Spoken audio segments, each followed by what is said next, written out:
Então, Salmo 116, versículos 12 e 14, é um texto até conhecido nosso, e diz-nos assim: que darei ao Senhor por todos os seus benefícios para comigo? Uma pergunta, aí vem a resposta.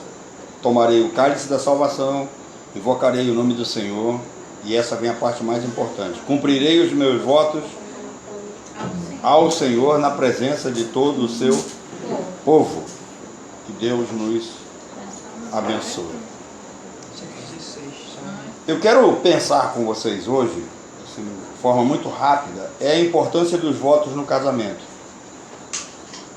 O voto é um propósito, um pacto, uma aliança, uma promessa que se faz a Deus diante dos homens. Isso é muito importante nós entendermos. Não é um pacto que eu faço com a pessoa amada, não é aquilo que eu digo para ela, eu não estou dizendo para ela, eu estou dizendo para Deus, em primeiro lugar. O voto, ele vem desde um simples ato de gratidão, quando as pessoas fazem esse voto, né? Era comum no período antigo das escrituras, né? Na Palestina antiga, as pessoas fazerem voto. Vem desde um ato de gratidão até uma aliança firmada com o Senhor e com o cônjuge, né? Para toda a vida. E aí eu quero lembrar a questão do batismo. O batismo é um voto que se faz quando você assume diante de Deus ser fiel, seguir o Senhor, obedecer à igreja, colocar-se sob a liderança, né, dessa igreja, dessa assembleia. E também esse voto ele é proferido no momento em que você está diante de uma cerimônia nupcial. O voto, ele nunca foi uma exigência divina. Deus nunca pediu que as pessoas fizessem voto. Você não vai encontrar votos nem no mandamento, né, nem na lei, muito menos entre as ordenanças de Jesus. Então, o voto ele é opcional. Não é obrigatório ninguém fazer. Só que tem um problema. Eclesiastes capítulo 5, versículo 4, vai nos dar conta de que não é obrigatório, Deus não pede, Jesus não exigiu, não é uma ordenança para a igreja, mas uma vez que você fez, cumpra. É bom cumprir. Vou repetir, não é obrigatório você fazer, mas no momento que você fez, é obrigatório você cumprir. É o que diz Eclesiastes capítulo 5, versículo 4. E por que tem essa exigência aí? De que uma vez você fazendo, você é obrigado a cumprir. Porque o voto no casamento é algo que deve ser muito bem pensado. Aliás, casamento não é brincadeira, não é coisa séria, não é coisa para a gente levar assim, sabe, com pouca relevância, pouca consideração. É algo sério. Tão sério que esse voto ele tem que ser pensado para que não se torne uma espécie de barganha como Jacó, né? Por falta de maturidade, o que o Jacó faz? Deus já havia aparecido para ele em sonho, já havia dito para ele que Deus estaria com ele, o abençoaria, e aí o que ele faz? Depois ele acorda, né, e ele faz um voto perante o Senhor. Ele diz que se Deus fosse com ele, se Deus estivesse presente na sua vida, se Deus o guardasse, se Deus o abençoasse, de tudo ele daria o dízimo. Então, de certa forma, se tornou um voto assim meio impensado, imaturo, né? Uma espécie de barganha. Se o Senhor me der, eu vou lhe dar. E isso não deve estar como pauta dos nossos votos. Não existe essa questão se, tá? Olhando para a vida conjugal, mesmo que eu não receba, eu sou obrigado a dar. Agora, observem o caso de Ana. Ana também fez um voto. E parece que esse voto dela, assim, num ato de desespero pela necessidade ou pelo desejo de ter um filho, ela acaba dizendo que se Deus desse um filho, eu entregaria esse filho ao sacerdote, né? Ele seria criado no templo. Então, parece algo penoso para ela. O voto não deve ser algo penoso, uma espécie de penalidade que nós colocamos sobre nós. E também existem votos que são feitos debaixo de um pensamento tolo, né? Extrema tolice, que é o caso de Jefté. Quem não lembra do voto de Jefté? Talvez o voto mais tolo das Escrituras, né? Deus está dando a vitória, ele está saindo da batalha vitorioso e faz aquela besteira lá: a primeira pessoa que sair da minha casa eu vou sacrificar ao Senhor. Isso tem dividido os teólogos, a maioria deles, né, diz que o Jefté não cumpriu o voto. Se você lê o texto no hebraico com todas as letras, ele sacrificou a filha. E ela ainda diz, olha, pai, cumpre a tua palavra, foi isso que o Senhor prometeu, que é assim o Senhor faça diante de Deus. Então, eu posso fazer um voto? Posso sim, mas eu tenho que cumprir.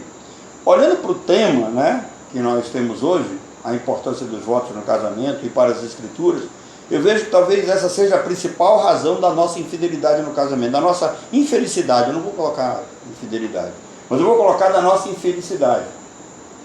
Eu garanto a vocês, se a gente for assim bem honesto conosco mesmo, se a gente for abrir o coração e você perguntar quem está assim totalmente feliz na sua vida conjugal, eu duvido que alguém vai dizer estou 100%.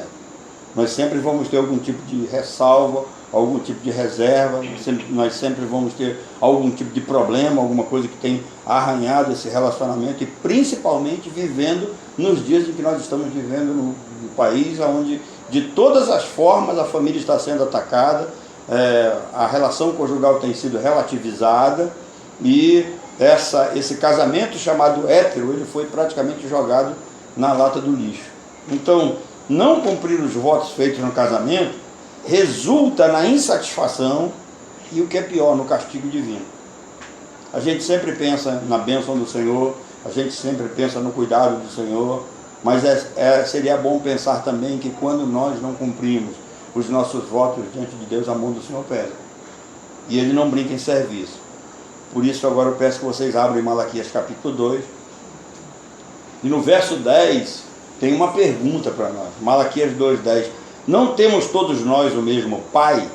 Não nos criou o mesmo Deus? Por que seremos desleais uns para com os outros, profanando a aliança de nossos pais?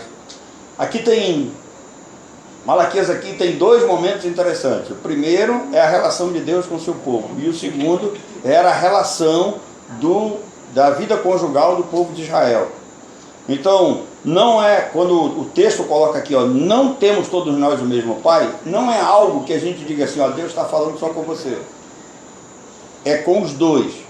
No verso 11, ele diz assim, Judá tem sido desleal, e a abominação se tem cometido em Israel e em Jerusalém, porque Judá profanou o santuário do Senhor, o qual ele ama, e se casou com a adoradora de Deus estranho. Então, presta atenção. Quando nós não cumprimos com as nossas obrigações, com o nosso voto, aquele voto feito lá no início, nós profanamos essa relação diante do Senhor, e é uma espécie de adultério espiritual. Agora, preste atenção, né? Quando ele diz, então, nós não temos todos nós o mesmo Pai, ele está chamando para nós olharmos nessa relação de um só corpo, uma só carne.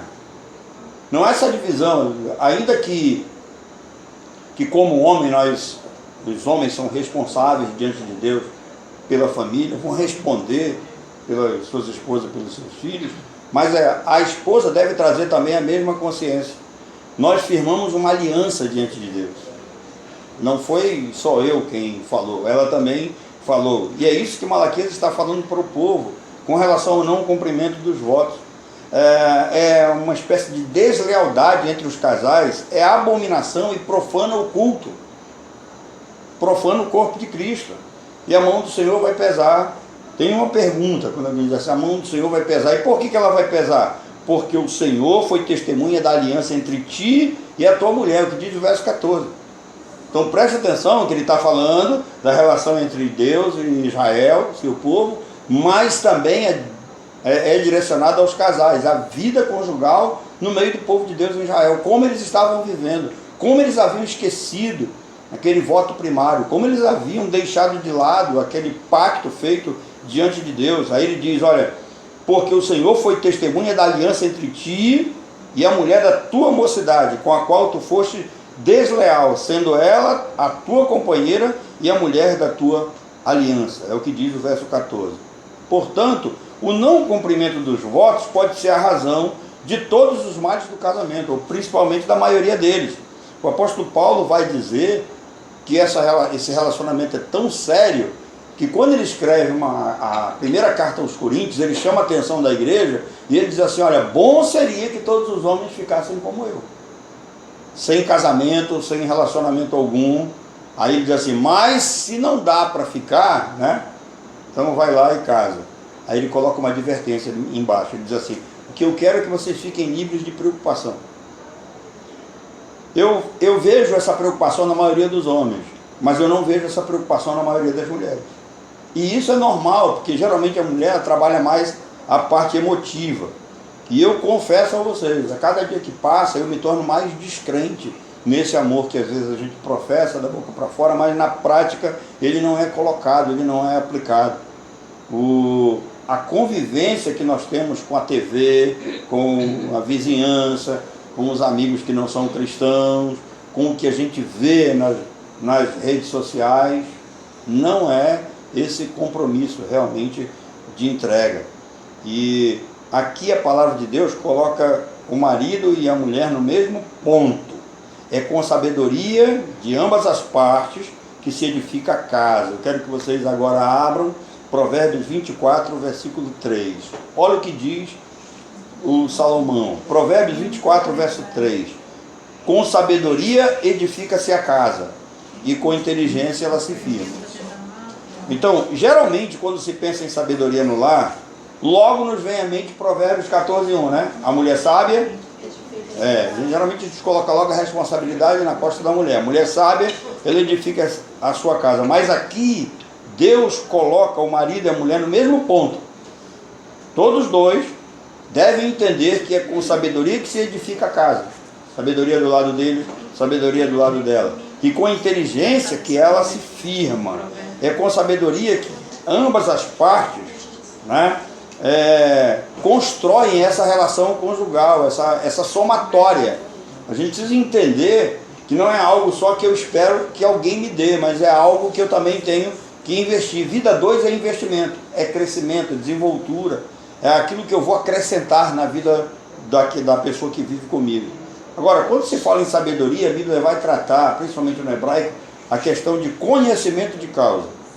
E aqui nós temos um problema. A maioria das pessoas, quando se casam, tem pouco conhecimento de causa acerca do outro, acerca do próprio relacionamento em si, acerca das responsabilidades, e a maioria não pensa naquele voto que foi dito lá no altar.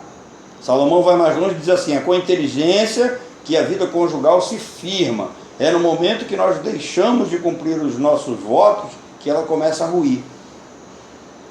É claro, a falta de sabedoria, de inteligência, o compromisso com Deus e com o cônjuge vai trazer consequências, mas deixar de cumprir os votos tem implicações. Observem que o texto nos obriga a entender a diferença entre inteligência e sabedoria. Preste atenção. A força da língua hebraica, da qual foi escrito esse texto, no contexto geral das Escrituras, vai nos dizer que inteligência você pode usar tanto para o bem quanto para o mal. A sua inteligência você pode utilizar tanto para o bem quanto para o mal, tanto para fazer o que é certo quanto para fazer o que é errado. Já a sabedoria na Bíblia, ela pode ser terrena, como também ela pode ser divina. Ou seja, Tiago vai dizer para nós que existe uma sabedoria que vem desse mundo, que vem desse plano onde nós vivemos, né? Ela é terrena, ela está relacionada ao mundo dos homens, mas existe uma sabedoria superior que ela vem de cima.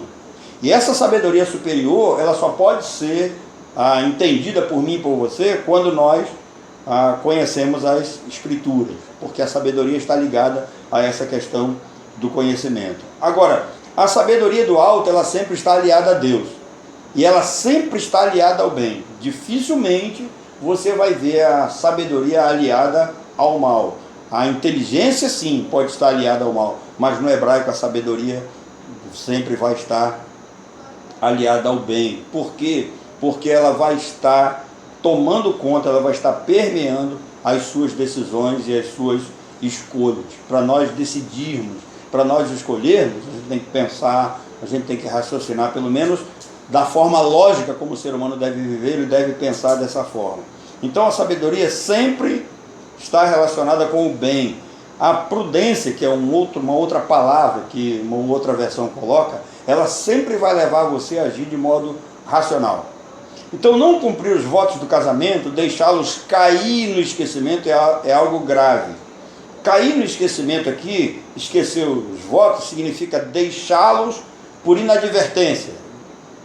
A psicologia vai trabalhar isso na nossa mente, e a filosofia vai dizer que quando nós deixamos algo inadvertidamente, significa uma espécie de falha corrida, que falta o quê? Prudência e cuidado, que gera uma negligência. O que estou querendo dizer para nós aqui? Enquanto a gente está lá diante um do outro no altar, a gente fala aquelas palavras bonitinhas, né? Eu prometo isso, prometo aquilo outro, e com o passar do tempo a gente vai deixando essa coisa de lado, por inadvertência. Nós vamos relaxando, e esquecer os votos significa também cair em desuso, deixar cair em desuso. E quando cai em desuso, a vida conjugal, ela se tornou uma espécie de confissão cultural. E o que é a confissão cultural? É quando eu vivo um relacionamento para ser visto pelos outros. E aí tem um problema sério, porque quando a gente sai na rua, a pessoa vê o cara de mão dada, acha que vive as mil maravilhas. Conheço um livro intitulado O Mito da Grama Mais Verde. Quando a gente vive esse tipo de relacionamento, as pessoas olham para nós e nos invejam. Elas querem ter um relacionamento igual ao nosso. O problema é que elas não conhecem como nós vivemos dentro de casa. E é isso que o livro diz. O livro, O Mito da Grama Mais Verde, ele vai dizer o seguinte, que o casamento do outro é melhor que o meu, a vida do outro é melhor que a minha, o carro do outro é melhor que o meu, né? A casa do outro é melhor que a minha. A gente sempre tem o hábito de olhar para a vida do outro. Só que enquanto a gente olha para a do outro, estamos esquecendo que o outro também está olhando para nós. Quando ele está olhando para nós, o que ele está vendo? Ele está vendo essa aparência. Mas a questão dos votos, do compromisso, já foi deixada por inadvertência, já caiu em desuso, foi deixado de lado. Então, essa vida conjugal, ela se torna pura confissão cultural. Apenas, a gente tem, vou usar uma palavra aqui dos nossos dias, apenas uma fachada, né? Eu faço as minhas coisas, eu faço do meu jeito, numa rotina que exclui o outro. Ou seja, eu faço a minha coisa, eu faço a coisa do meu jeito, e eu não me preocupo com o que o outro pensa ou espera. Então, hoje em dia as pessoas estão tão egoístas que cada um acorda a hora que quer, faz aquilo que quer, e o mundo assim está tão moderno que a gente já não tem assim, interesse nem sequer de estar juntos na mesa, né? As pessoas esquecem que a mesa é um dos lugares santos da casa, né? Em três lugares onde se trabalhava na cultura hebraica a questão da santidade, era o templo, a mesa e a cama. Por isso que o escritor da carta aos Hebreus vai dizer que venerado por todos deve ser o casamento e o leito sem mácula, né? Aquela cama sem pecado. Então, observem, nós estamos hoje, qual é a casa que não tem um micro-ondas? O que o micro-ondas faz? A gente não tem o cuidado de ir lá e preparar uma comidinha para o outro, então não te vira, pega na geladeira, bota no micro-ondas, dá teu jeito. Nós trabalhamos para que todos os nossos filhos, né, tenham o seu quarto, né? E aí eu digo que é a sua toca, porque ele acha que aquilo ali é um lugar blindado, onde os pais não entram, né? Não há espaço para que os pais penetrem naquela vida ali, não se sabe o que está acontecendo, e quando certas coisas são descobertas, o que acontece? Briga entre o casal,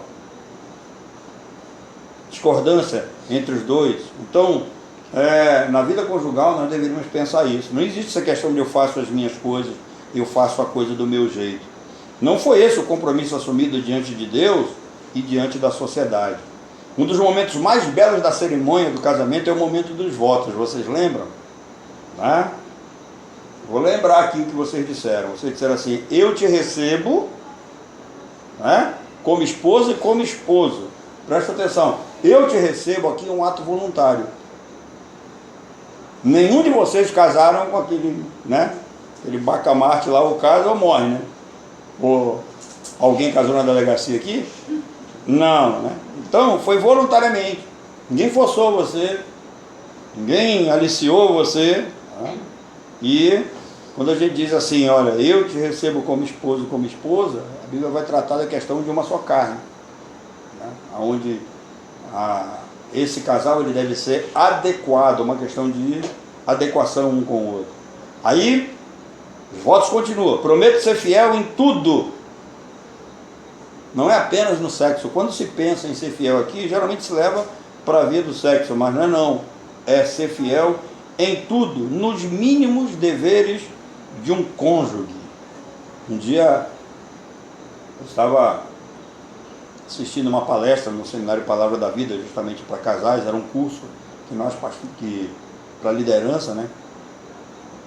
E alguém disse assim que ele chega em casa, tem um pacote em cima da mesa, eu já falei isso para vocês, e aí as crianças chegam da escola e aí perguntam para a mãe, né, quem foi que deixou esse pacote aí em cima? Aí ela diz, foi o besta do teu pai. Qual é a mensagem que passa para os filhos? Meu pai é um besta, a minha mãe que falou. A mensagem que ela passou para as crianças. Aí daqui a pouco as crianças estão chamando o pobre do coroa lá de besta, né? E ele não sabe de onde é que vem a ideia. Uma outra história, né, que ele contou, que às vezes as esposas fazem compra e escondem os carnês, né, na gaveta. O marido não pode saber que tem uma compra lá, né, para pagar algo que foi feito. E aí no dia do pagamento a mulher não esquece, né? Só que tem um detalhe, quando ele está contando a história, ele diz que a mãe entra no quarto, a criança está com o carnê na mão, e aí ela toma o carnê da criança e diz assim, me dá isso aqui que se o teu pai descobre, ele me mata. Então ela guarda o carnê na gaveta e ela sai. A criança vai lá e rasga o carnê todinho. Vou salvar a vida da minha mãe, meu pai não vai mais salvar a minha mãe, não vai mais matar a minha mãe. Mulher não esquece, no dia do pagamento ela vai lá atrás, né? E aí a criança acaba confessando, fui eu que rasguei, eu não queria que o papai matasse a senhora. Qual é a lição aqui? Aquelas coisas que nós fazemos escondidas do outro, que o outro não pode saber, não precisa saber, né? Às vezes hoje em dia tem gastos excessivos, coisas extra, que geralmente levam a esses problemas. Então, eu prometo ser fiel a você. Não foi uma promessa ser fiel simplesmente na questão física, na questão sexual, mas é ser fiel em tudo. Eu prometo amar-te e respeitar-te. Isso aqui é honra, é dar honra, é colocar em primeiro lugar. Eu tenho uma irmã, ainda bem que ela não está aqui. Eu posso falar mal dela, não tem nenhum problema, né? Mas vocês sabem quem é, né? A Nira. Eu acho muito interessante a forma como a Nira organiza a casa dela. Às vezes ela diz que o pessoal come muito no almoço e a janta fica desfalcada. Então, tem que dividir ali um pouquinho para cada um, mas ela separa o melhor para o marido, para o Léo. Eu acho interessante. E aí eu perguntei, por que ele, eu estou sabendo da resposta, mas eu pergunto, por que ele merece o melhor? Ela diz, porque ele é o líder da casa, é ele quem põe dentro de casa. Claro que ela ajuda, mas eu acho interessante isso, essa questão da honra, né? Várias vezes eu vi ela falando para Letícia, o que teu pai falar, obedece. É teu pai, ele é o líder. Liderança no Brasil tem um conceito de vida boa, né? De secretária, cafezinho, é o todo-poderoso chefão. Liderança para Jesus é diferente, é aquele que dá o exemplo. Observem que ele diz que tomai sobre vós o meu jugo, né? Que o meu fardo é leve, o meu jugo é suave. Então, a liderança para Jesus é dar exemplo. Então, prometo amar-te e respeitar-te, isso é honra. Honrar, colocar em primeiro lugar. Na alegria e na tristeza. Então, aqui está ligado a todos os momentos. Não é só quando está tudo bem, não. É quando está com dificuldade também. Na saúde e na doença, quer dizer, é na dor, na adversidade, que é difícil, né? Continuar. No grupo do futebol lá do Núcleo 24, postaram um vídeo de um cara que ele estava pedindo... Ele não estava pedindo dinheiro, ele estava pedindo que compartilhasse. Eu não entendo isso, como é que só vai compartilhar e ele vai receber alguma coisa em troca, né? Que era para compartilhar o vídeo que ele estava dizendo. O cara estava com problema de coração, tinha feito uma cirurgia, tinha que fazer mais duas, e a mulher tinha abandonado e ele estava sozinho com a mãe cuidando de uma criança. Então nós temos assim inúmeros relatos de marido que abandona a esposa que abandona marido quando vem a dificuldade, né? Quando vem peso, quando vem a dor. E o texto também, né, dos votos prossegue, diz assim que a gente promete ser fiel na riqueza e na pobreza, quer dizer, uma parceria que vai construir, uma parceria construtiva. Não é só esperar que alguém lhe dê, né? Hoje em dia, sabe, é comum você ver que o cara chama a menina para sair, né? Às vezes ele fica esperando ela pagar a conta, né? Eu já vi casos de que a mulher passa o dinheiro por baixo da mesa para não fazer vergonha pro cara, né? E o cara pega a grana debaixo da mesa e paga. Na nossa época, na minha época, na época do Oscar, era difícil a gente fazer isso. Se o cara saía, o cara era obrigado, né, a assumir. Algumas delas abusavam, né? Mas a gente sempre fazia, né? Então, é uma parceria construtiva. E aí que vem a parte mais interessante, né? Não é enquanto tudo durar, enquanto tudo estiver bem. É por todos os dias da minha vida, da nossa vida, até que a morte nos separe. Então, por que os casais são infelizes e se separam? Porque eles esqueceram os votos, deixaram cair no desuso, por simples indiferença. O dia a dia vai criando rotina. Parece que a maioria dos casais vive esse momento por pura emoção, né? Qual é a mulher que não se empolga com uma marcha nupcial? Qual é a mulher que não se empolga em ver pouquíssimas, né? Mas a maioria se empolga, gosta de ver aquele negócio lá, né? Aquele brilho todo, aquele negócio suntuoso e tal. Mas vê se ela lembra de cumprir isso aqui. A maioria dos homens, né, que olha para esses votos, ele acha que isso aí não faz sentido nenhum para a gente levar para a vida. Pode ter sido deixado ali no altar. Uns choram, né, se empolgam, outros acabam, né, fazendo pouco caso disso aí, e a vida vai se tornando rotineira, enfadonha, cansativa e acaba sem sentido. Eles acabam, a vida conjugal acaba se tornando algo assim tão mecânico que a gente come para trabalhar, trabalha para comer, volta para casa, né, para manter o lar, os filhos e a vida social. Então, isso se torna um círculo vicioso, algo cansativo. E eu tenho isso por experiência. Dê uma olhadinha. Entre 18 e 20 horas. De todos os dias da sua vida, quando você estiver voltando para casa, ou dá uma saidinha entre 18 e 20 horas da noite, para você ver uma coisa. Os bares estão assim. Por quê? Porque a maioria sai do trabalho, prefere tomar um aço, chegar em casa anestesiado, né, para poder suportar aquilo que vem sobre ele.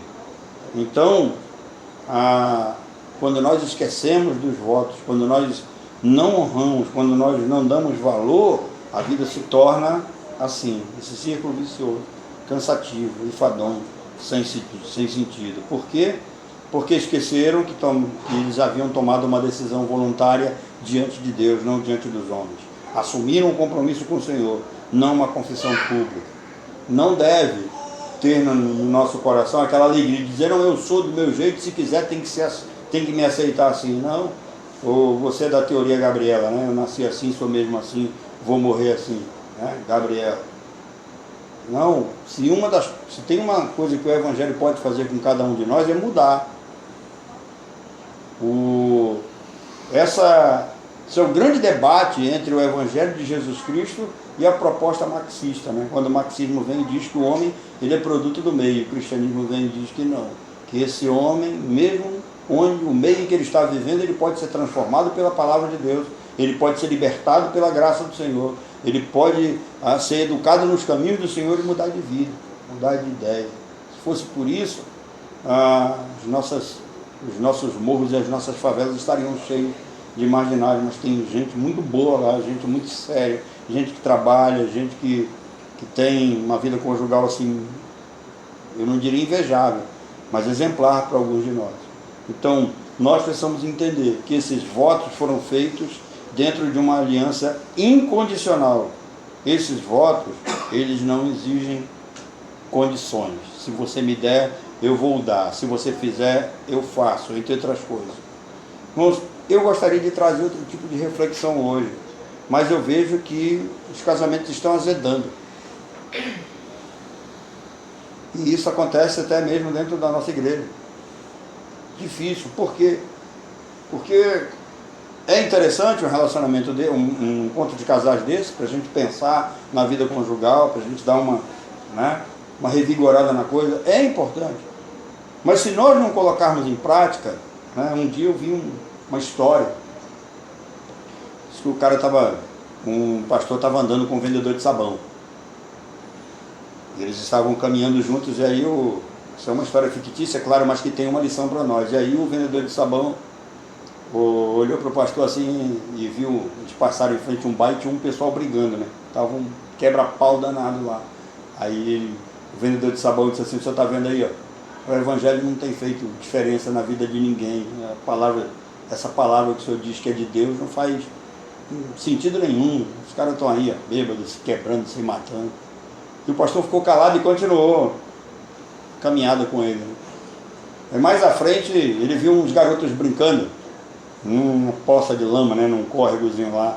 E aí o pastor olhou para o vendedor de sabão e disse assim: olha, o sabão que você vende também não tem nenhum sentido, não tem feito muito efeito na vida das pessoas não. Olha como as crianças estão sujas. Aí o vendedor de sabão olha para o pastor e diz assim: mas se eles saírem dali e usar o sabão, eles vão ficar limpinhos. O pastor disse: da mesma forma, se aqueles homens largarem a bebida, largarem os seus vícios, se voltarem para Deus e colocarem o que a palavra de Deus diz, colocarem em prática, eles vão viver uma nova vida. Então qual é o problema nosso? É que a gente chega aqui, se emociona, depois a gente vai colocar coisa no papel aqui, diz que ama, a gente tem o compromisso de continuar junto, mas aquela chama primária parece que ela tem assim apagado, A gente esqueceu de alguma forma de cumprir parte desses votos. Então o objetivo hoje aqui é fazer você voltar lá atrás. E essa é uma recomendação que o Senhor Jesus faz à igreja em Éfeso. Depois eu aconselho você chegar em casa, pega Apocalipse capítulo 2, primeira carta de uma das igrejas do Senhor Jesus Cristo ali, a igreja de Éfeso. E aí ele diz que a vida daquela igreja tinha se tornado extremamente confessional, quer dizer, da boca para fora, o pessoal fazia as coisas meio que na marra, meio por obrigação, E é o que eu acabei de falar aqui. Muitos casais acabam fazendo as coisas por obrigação, não fazem mais por amor, não fazem mais por dedicação, não fazem mais com prazer, E aí o Senhor Jesus diz assim: olha, eu aconselho vocês a observarem onde foi que vocês caíram. Então o convite é fazer uma reflexão, olhar para trás, onde foi que nós erramos, Como nós deixamos essas coisas em desuso, como nós fomos esquecendo por inadvertência, não lembramos dos votos que fizemos, e se nós não lembramos, nós não temos o compromisso de cumpri-los. Então o objetivo é observar, olha para trás, vê onde foi que caiu. Ele diz: observa onde foi que caíste. Esse é o primeiro ponto. Segundo ponto, ele diz: arrepende-te. Quer dizer, muda de ideia, muda de atitude, muda a vida, muda a maneira de ser, muda a maneira de fazer, se dedica, coloca emoção na coisa. E aí por último ele diz assim: e volta à prática das primeiras obras. Quer dizer, quando a gente começou com muita alegria, a gente começou com muito prazer, a gente começou com muita emoção, a gente começou com muita satisfação, o tempo foi passando, e aí vem aquele ensino lá de Caná da Galileia, lembra? Onde Jesus iniciou os seus milagres, foi aonde? Foi num casamento. E por que ele iniciou o seu milagre num casamento? Uma festa falida, porque o que mantinha a alegria da festa era o vinho. Então acabou o vinho, acabou a alegria, acabou a festa, vamos arrumar as coisas, mandar o povo embora, juntar o lixo, que acabou a festa. Aí Jesus vem e diz que, olha, os casamentos, eles podem, com o passar do tempo, perder a cor, perder o aroma, perder o sabor, mas quando a gente ouve os conselhos de Jesus, a coisa pode tomar um novo rumo. Então, o objetivo dessa reflexão hoje é não deixar que nós sejamos mais um nesse mundo de separados, que eu não desejaria para ninguém. Eu sou filho de pai separado. Tá? Na minha família, eu tenho 2 irmãos que são separados. Estão no segundo, tem um que está no 3º casamento.